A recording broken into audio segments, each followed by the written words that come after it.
I had the pleasure of studying the book, What Kind of Ancestor Do You Want to Be?, with a group in this congregation.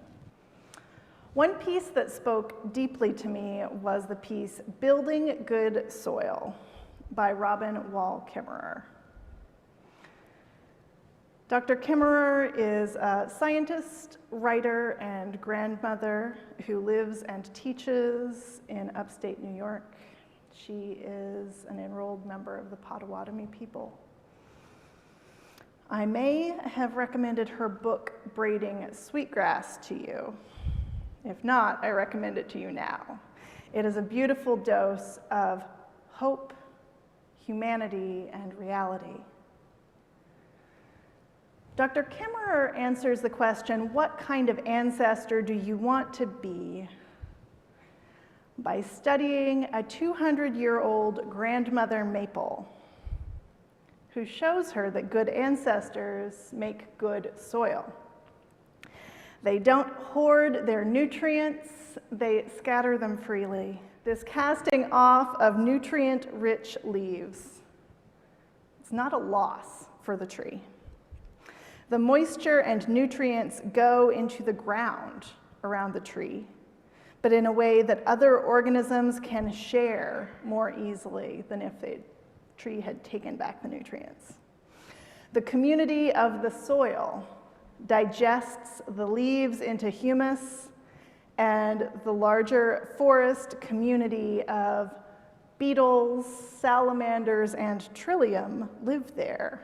And it makes a place for maple seeds and other seeds to sprout.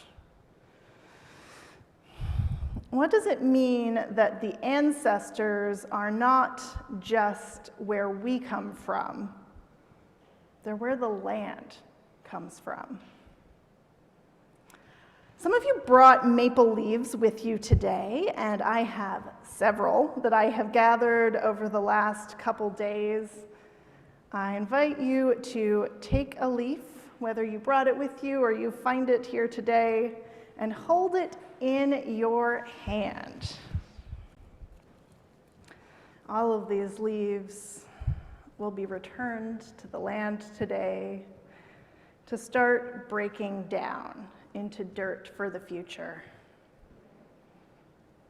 As you consider this leaf, I invite you to think, what do you want to pass into the future?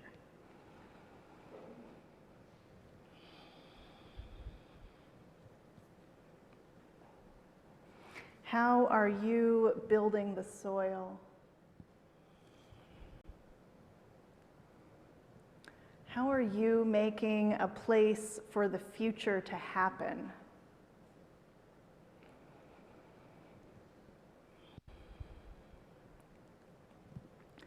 What resources are you sharing to make this future possible? What materials? What information? What imagination?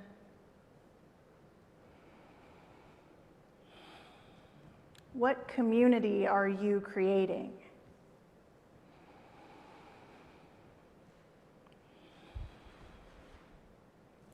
Within a year, these leaves, distinct in form, will be soil again. In a decade or a century, the trees that dropped them may be only a memory.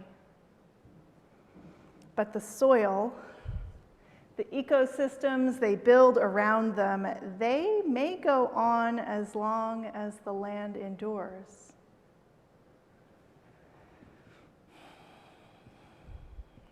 As the maple tree does, when you're ready, or maybe just a little bit before, let the leaf go.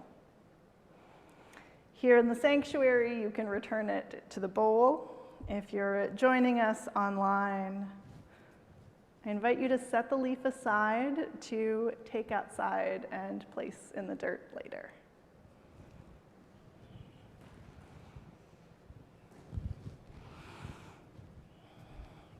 I thank Dr. Kimmerer and Grandmother Maple for sharing this lesson with us.